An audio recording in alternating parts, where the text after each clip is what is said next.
possible spine injury must be immobilized to protect from further damage. Materials needed: SAM splint, ACE wrap, and blanket or sweatshirt.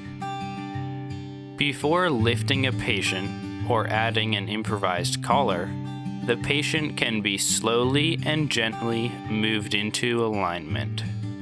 If the patient is not face up, there are ways to stabilize the spine and roll them over. If there is only one responder, the bulldozer method can be used. Be sure to support the head and keep the spine in alignment when rolling the patient. The second roll requires 2 responders, one for the upper body and one for the lower body. Be sure the arms and legs are properly positioned before rolling. The responder dealing with the head makes the decision on when to roll the patient. Communicate clearly to ensure the roll keeps the back in alignment. An improvised collar can be made out of a SAM splint with additional padding. Be sure to keep the back aligned during the entire process. A second way to improvise a collar is with a jacket or sweatshirt.